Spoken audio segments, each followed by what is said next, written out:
കാട്ടാളരാജന്താനും കാട്ടാള സ്ത്രീയും തന്റെ കൂട്ടാളി വൃന്ദത്തോടെ വെട്ടാവിനോദം കൊണ്ടു കുന്തിയും മരനുണ്ട്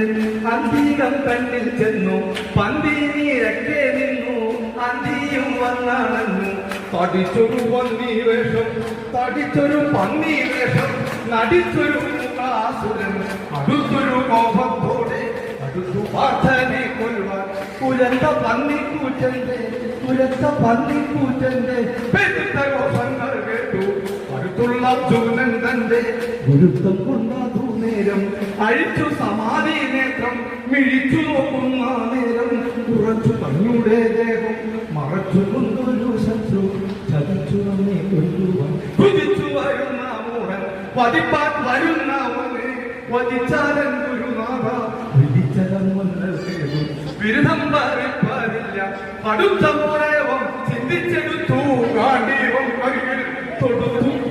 നല്ലൊരു ഭാഗം കടുത്ത കാവോടുള്ളിൽ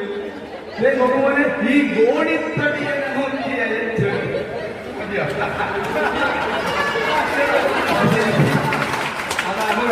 ഇതാണ് തുടങ്ങി ആ കൊച്ചു മനസ്സിലും അതിന്റെ അനുയോജ്യം വന്നല്ലോ അതാണ് തുടരുന്നത് വേറെ ഉദ്ദേശം തന്നെയാണ്.